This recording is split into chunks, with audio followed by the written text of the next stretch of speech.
दोस्तों, कमांडर सुधीर कुमार का नमस्कार। मैं अपने YouTube चैनल कमांडर स्ट्राइक से आज एक बहुत ही महत्वपूर्ण मुद्दे पर चर्चा करने जा रहा हूं और मैं इसमें एक केस स्टडी लेकर चल रहा हूं कि अरविंद केजरीवाल किस तरीके से वो पॉलिटिकल पटल पे आए और किस तरीके से उन्होंने एक बहुत बड़ी अपॉर्चुनिटी किस तरीके से खोई या लूज करी। ये एक महत्वपूर्ण मुद्दा इसलिए है कि वो युवाओं के लिए भी है और ऐसे बहुत सारे महत्वाकांक्षी लोगों के लिए भी है कि जो पॉलिटिक्स में आना चाहते हैं, जो अपॉर्चुनिटीज़ को लेना चाहते हैं, लेकिन उनको देखना होगा कि क्या हम इतने ज़्यादा एम्बिशियस हो जाते हैं, ओवर एम्बिशियस हो जाते हैं कि हम कुछ पाने के लिए जो हमारे हाथ में होता है हम उसको किस तरीके से खो देते हैं, या एक जो लाइफ टाइम अपॉर्चुनिटी हमारे सामने आती है वो किस तरीके से हम अपने मुद्दों से भटक कर जो हमने पहले जो निर्णायक रास्ते पर जो चलने की सोचा उससे भटक कर किस तरीके से हमें एक लाइफ टाइम अपॉर्चुनिटी को खोते हैं। और इस मुद्दे पे एक बहुत ही अच्छी केस स्टडी मैं आपके सामने पेश करने जा रहा हूँ। आप इस वीडियो को अंत तक सुनिए और आप उसमें खुद डिसाइड करिए कि क्यों ये मुद्दा इतना इम्पोर्टेंट है। देखो दोस्तों, सभी हम लोग चाहते हैं कि जब हम पॉलिटिक्स में पावर देखते हैं, पॉलिटिक्स में जिस तरीके से काफ़ी जो पॉलिटिशियंस हैं वो किस तरीके से पावर का इस्तेमाल करते हैं, या जो कुछ अच्छे पॉलिटिशियंस हैं वो किस तरीके से समाज के अंदर कितने बड़े बड़े चेंज कर सकते हैं, तो एक तरीके से यदि आप देखें जो हमारी सत्ता का ध्रुवीकरण है उसमें सबसे इम्पोर्टेंट अंग है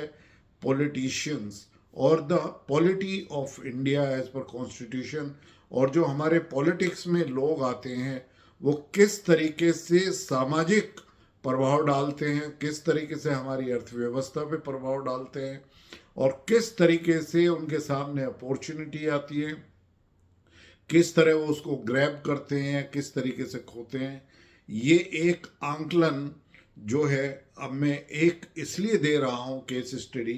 क्योंकि अभी हमारे आदरणीय प्रधानमंत्री जी ने आह्वान किया है कि पॉलिटिक्स के अंदर कम से कम 1 लाख ऐसे युवा हैं जो अभी तक जिनका पॉलिटिक्स से कोई लेना देना नहीं है, जो ऑनेस्ट हो, जिनमें काफ़ी एनर्जी हो, जिसमें देश के प्रति, राष्ट्र के प्रति कुछ करने का जो है ना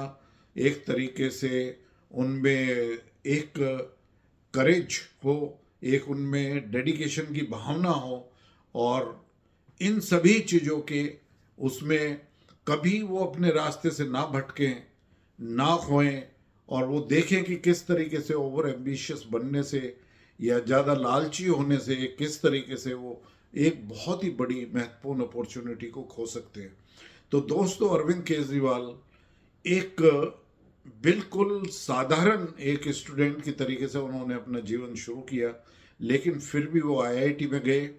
और आईआईटी से पास होने के बाद में उन्होंने आईआरएस, इंडियन रिवेन्यू सर्विसेज को ज्वाइन किया। वो काफ़ी दिन तक उसमें रहे, लेकिन आपको याद होगा कि 2010, 2011, 2012 में जो है हमारे अन्ना हजारे जी, आदरणीय अन्ना हजारे जी, जिन्होंने काफ़ी ऐसे आंदोलन किए हैं जो सामाजिक मुद्दों को सॉल्व करने के लिए उन्होंने ऐसे काफ़ी आंदोलन चलाए। तो आपने देखा होगा कि अन्ना हजारे जी ने एक आंदोलन किया था कि भ्रष्टाचार के खिलाफ एक आंदोलन चलाया था कि भ्रष्टाचार को भारत से किस तरीके से हम जो है वो उसको ख़त्म कर सकें भारतवर्ष से। और इसी के दौरान अन्ना हजारे जी की टीम में काफ़ी लोग आए जो आपको सर्वविदित है, लेकिन सबसे इम्पोर्टेंट जो एक व्यक्तित्व के कारण जो उभरे वो अरविंद केजरीवाल थे, क्योंकि जिस तरीके से उन्होंने पब्लिक के सामने अपने आप को पेश किया कि एक आम आदमी किस तरीके से भ्रष्टाचार से त्रस्त होकर, किस तरीके से हमारी जो एग्जिस्टिंग पॉलिटी है, जो पॉलिटिकल सिचुएशन है भारतवर्ष की, वो किस तरीके से एक आदमी पिस रहा है, किस तरीके से वो परेशान है, तो उसी का एक पात्र अरविंद केजरीवाल सभी के सामने आया। हम देखते थे एक टूटी फूटी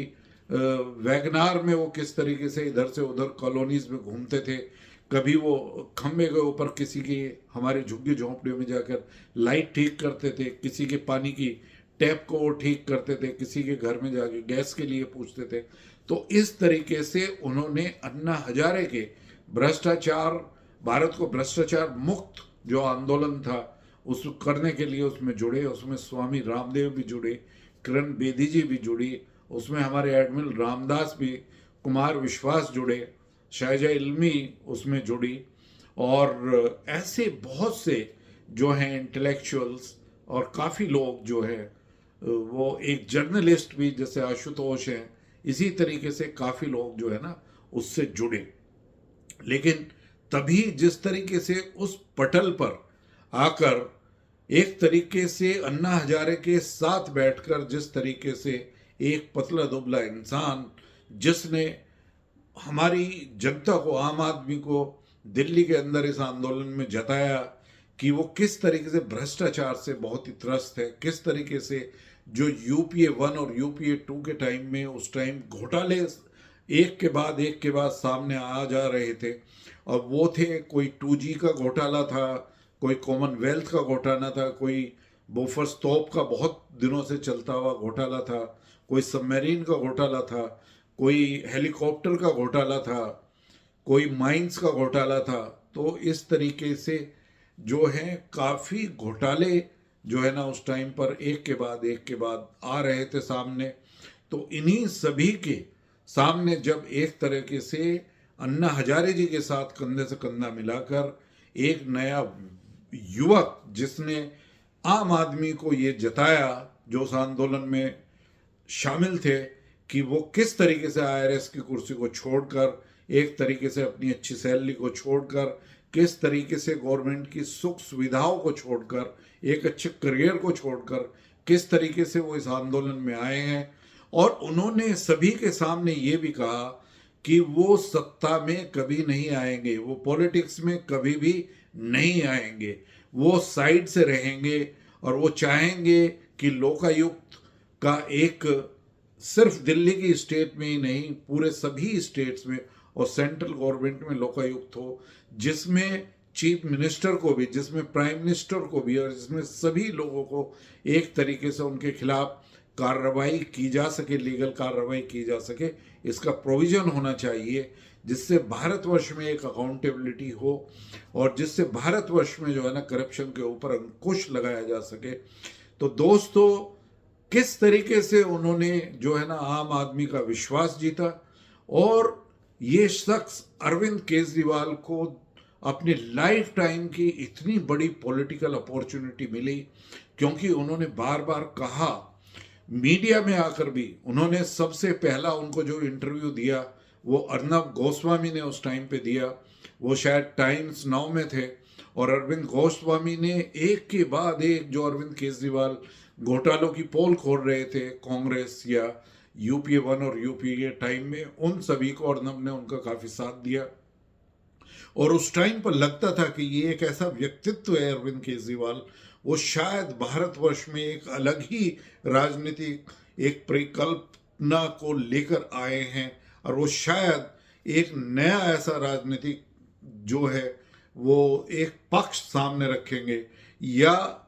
बगैर राजनीति में आए हुए बाहर से वो किस तरीके से योगदान जो है सरकार के साथ कर सकते हैं, जिससे वाकई में एक सभी के सामने एक एग्जाम्पल हो, सभी के सामने एक रोल मॉडल बने नए लोगों के लिए। और धीरे धीरे इसी तरीके से जब उन्होंने बाद में डिसाइड किया कि हम पॉलिटिकल पार्टी भी बनाएंगे, हम जो है ना इलेक्शन भी लड़ेंगे, और जब उन्होंने 2013 में इलेक्शन लड़ा तो दिल्ली के लोगों ने दोस्तों उनको एक आउटस्टैंडिंग सक्सेस दिया, उनको अपने सर माथे लगाया, और अरविंद केजरीवाल को 28 सीट मिलकर जो है ना वो चुनाव में आए, वो चुनाव जीते। उनकी इतना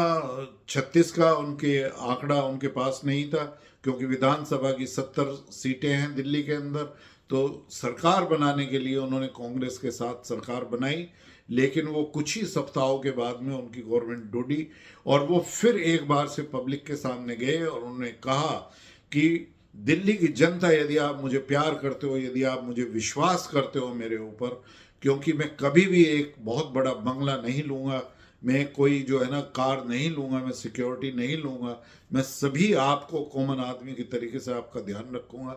तो वो सत्ता में आपको आश्चर्य होगा कि उन्होंने 2014-15 में जो है वो सीट जो जीत कर आए वो थी 67। तो 70 में से 67, तो आप देखिए कितनी बड़ी अपॉर्चुनिटी, शायद भारत के इतिहास में ऐसी अपॉर्चुनिटी कुछ ही लोगों के पास आई है। और यदि मैं कंपेयर कर सकता हूँ तो या तो जवाहरलाल नेहरू थे जब उनके सामने कोई कंपटीशन था ही नहीं, लेकिन यहाँ पर एक नया युवा था जिसने आम आदमी की तरीके से फंक्शन करके किस तरीके से उस आंदोलन में सहयोग करके एक नई पार्टी बनाई, आम आदमी पार्टी, और विश्वास जीत के वो किस तरीके से दूसरी बार जो दिल्ली का इलेक्शन लड़के उनका एक तरीके से विश्वास जीतने में काबिल हुआ और 67 सीट के साथ में उसने अपनी गवर्नमेंट बनाई और उसने काफ़ी काम जो है ना दिल्ली में जो है ना करने की कोशिश करी। लेकिन मेरा मानना ये है कि जब पावर आपके दिमाग में चढ़ के बोलती है तो आप वो सारे काम करते हैं जहाँ पर आप सोचते हैं कि शायद आप डिक्टेटर बन जाएंगे, शायद आपके पास में इतनी पावर आ गई है कि दिल्ली के लोग आपके लिए कुछ भी करेंगे। तो उसमें आने के बाद में काफ़ी उन्होंने जो करा, जिस तरीके से फ्री बिजली, फ्री इलेक्ट्रिसिटी और इन सब के प्रावधान किए, तो एक तरीके से जो दिल्ली का जो इकोनॉमिक स्ट्रक्चर था, जो दिल्ली की कमाई थी और दिल्ली जो हमेशा सरप्लस में रहने वाली जो है ना एक इकोनॉमी थी, वो धीरे धीरे चरमराती शुरू हुई। लेकिन फिर भी उन्होंने काफ़ी ऐसे काम किए जिनकी वजह से जनता उनमें उनको विश्वास रहा और वो धीरे धीरे जो है ना पावर की सीट पर आकर उन्होंने मुख्यमंत्री का घर भी लिया, उन्होंने मुख्यमंत्री का जो जितनी सिक्योरिटी होती है वो भी ली और एक तरीके से पावर सेंटर में वो नंबर 1 आम आदमी के कन्वीनर के साथ साथ चीफ मिनिस्टर दिल्ली बन गए। और फिर उन्होंने बाद में फिर असेंबली के इलेक्शन में 2020 में किस तरीके से वो आए और आकर उन्होंने इस बार भी, मतलब बीजेपी 2014 में लोकसभा के इलेक्शन जीती, दिल्ली में 7 की 7 सीटें, फिर 2019 में 7 की 7 सीटें लोकसभा में बीजेपी के पास गई, लेकिन अरविंद केजरीवाल ने फिर उनको बुरी तरीके से डिफीट किया 2020 में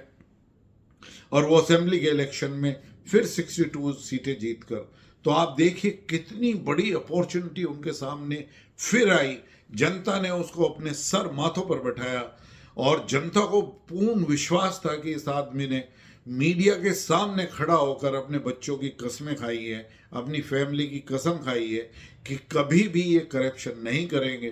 करप्शन करने वाली पार्टी के साथ में कभी नहीं रहेंगे। लेकिन उन्होंने पहला जो उनका जो मुखड़ा सामने आया वो था कि जिस तरीके से उन्होंने एक बेईमान कांग्रेस जिसके खिलाफ वो लड़ रहे थे, पहली बार ही सरकार उन्होंने कांग्रेस के साथ बनाई और फिर उसके बाद तो एक कहानी शुरू हो गई,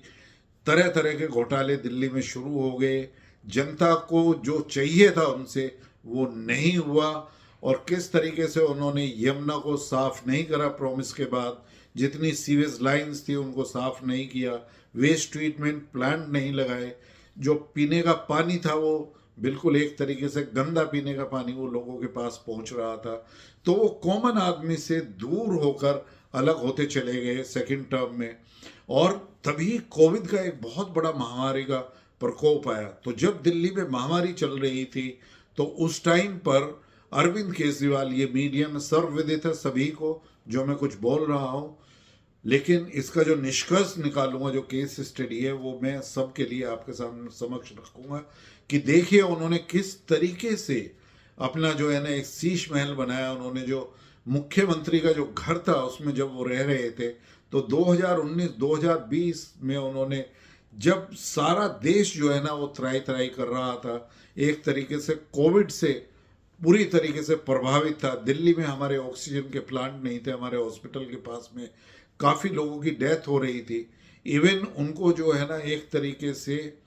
जो हमारे शव घाट थे उस पर अच्छी लकड़ी तक उनके पास में नहीं थी।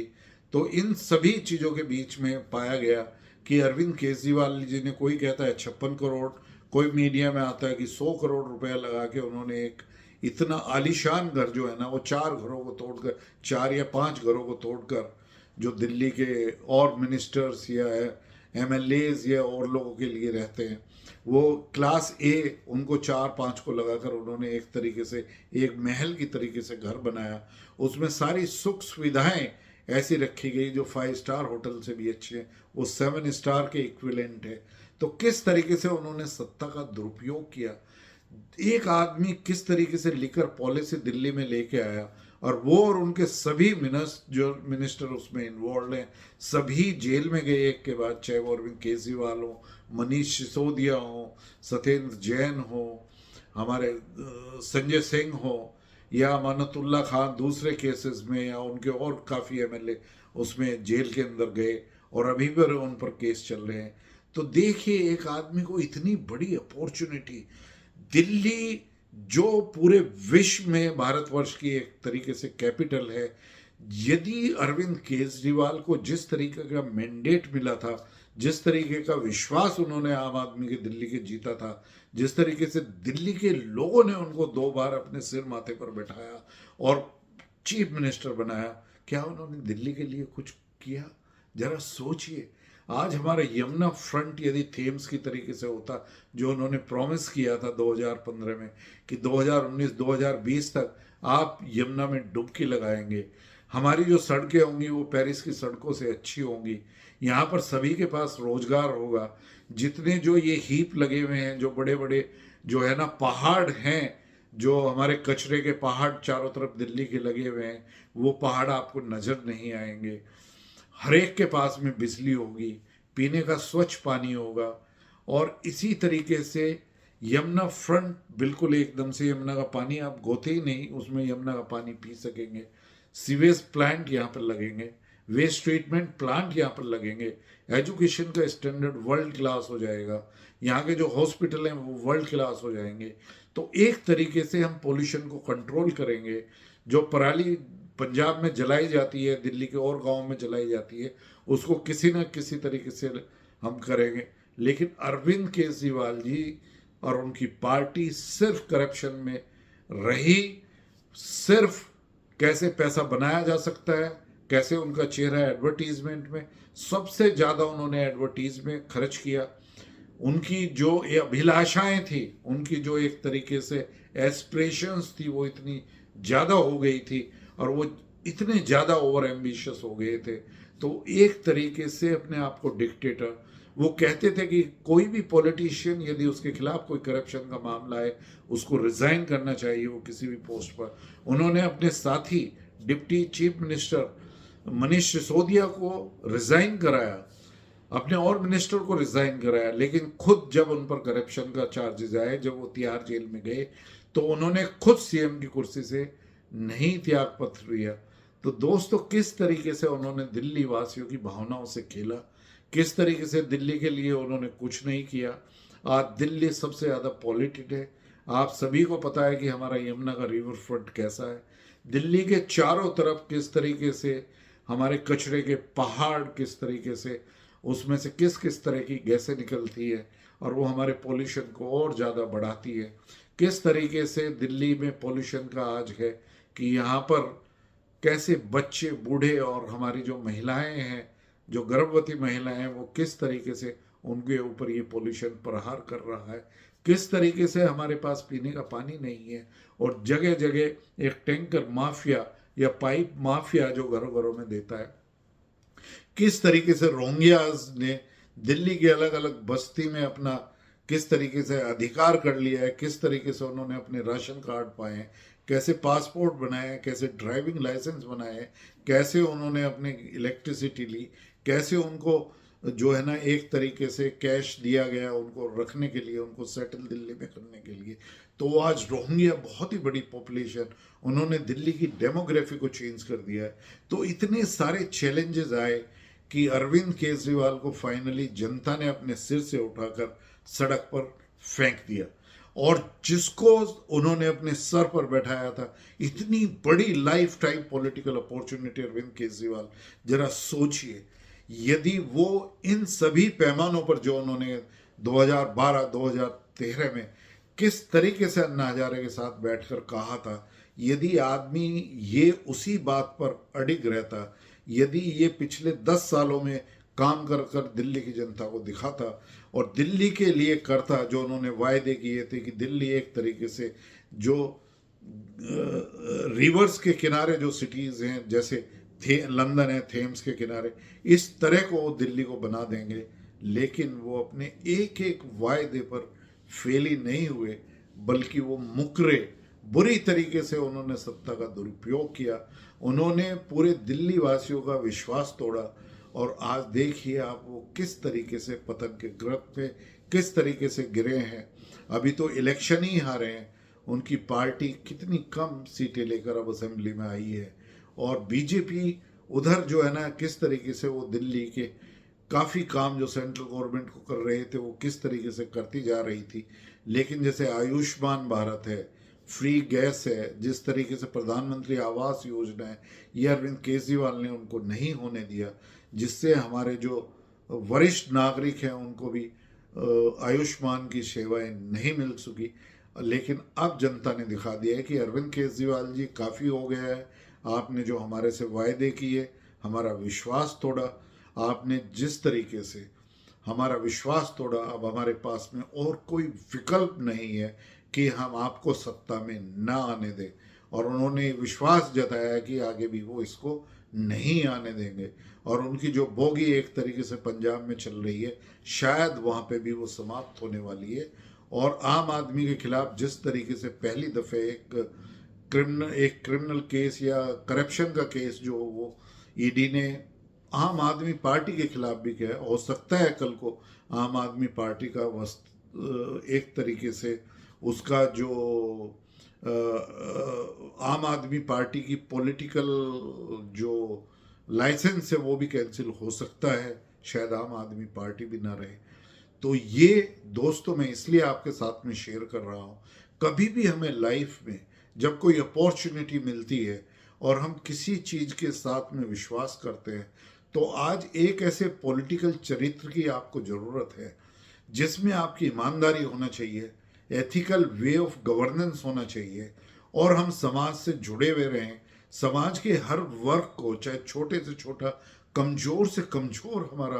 भाई बहन है, वो भी आपकी ही तरह से इम्पोर्टेंट है, उसकी भी एस्पिरेशंस आपकी ही तरह से हैं। आप उसको सिर्फ वोट बैंक मत समझिए। वो जैसे आज नरेंद्र मोदी जी एक अपना सपना लेकर आगे चल रहे हैं कि सभी को जो लास्ट माइल पर लोग हैं उन सबको किस तरीके से हम उनका एम्पावरमेंट करें, उनको कैसे वापस मेन स्ट्रीम में लाया जा सके, अब यही मुद्दा दिल्ली में चलेगा। और मेरे ख्याल से जितने प्रोमिसेस किए हैं वो मोदी जी ने बीजेपी के हेडक्वार्टर से जब पूरी देश की जनता को उन्होंने संदेश दिया, उनको एड्रेस किया, तो उन्होंने कहा है कि अब दिल्ली की राजधानी पूरे विश्व में एक अच्छी सिटी यहाँ पर बन जाएगी। और जो सभी जो मुद्दे हैं, हमारा यमुना का फ्रंट भी सबसे अच्छा होगा, हमारा जो ये कचरे के ढेर हैं ये भी जाएंगे, वेस्ट ट्रीटमेंट प्लांट भी, सड़कें भी, एजुकेशन भी, वो मोहल्ला क्लिनिक का रिवैम्प होगा, उसमें जो करप्शन है उनको दूर किया जाएगा, और हेल्थ व्यवस्था को आयुष्मान भारत से जोड़कर जो हमारे वरिष्ठ नागरिक हैं उसको उसमें जोड़ा जाएगा। तो इन सभी के साथ ये सभी के लिए एक सबक है कि हमको उतना ही एम्बिशियस होना चाहिए और उतने ही वायदे हमें करने चाहिए जितने हम कर सकते हैं।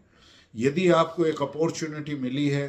तो उसको भगवान का प्रसाद मानकर, जनता का प्रसाद मानकर, और जनता भगवान से बड़ी होती है, क्योंकि जनता यदि आपके ऊपर विश्वास करती है, यदि आप उनके विश्वास को तोड़ते हैं, यदि आप उनकी आस्था को तोड़ते हैं, तो आपको वो इस तरीके से तोड़ सकती है कि आप पूरी उम्र के लिए चरमरा जाएंगे। यही हुआ है अरविंद केजरीवाल के साथ। मैं चाहता हूँ कि एक बार वो फिर संघर्ष करें, उठकर आएँ, अपने आप को जो है, जो करप्शन के मुद्दे हैं जो उसमें रहे हैं उसमें वो सजा पाएँ, और यदि वो नहीं है तो उससे वो बाहर निकल कर आए सभी अपनी देकर, और वो दोबारा जो है ना यदि कुछ कर पाए ये बहुत ही अच्छा होगा। तो ये सभी हम सभी के लिए संदेश है कि पॉलिटिक्स में यदि आपको आना है तो राष्ट्र प्रथम, आपका स्टेट प्रथम, आपका डिस्ट्रिक्ट प्रथम, इन सभी चीज़ों के साथ में यदि आप योगदान करेंगे इन चीज़ों की तरफ, तो राष्ट्र के लिए सबसे पहला आपका है कि राष्ट्र इज बिफोर सेल्फ। तो दोस्तों, मेरे युवाओं और सभी भारतवर्ष के मेरे दोस्तों, मैं कमांडर सुधीर कुमार इसी तरीके के टॉपिक आपके सामने लाता रहूँगा। यदि आपको ये वीडियो पसंद आया है तो इसको लाइक करिए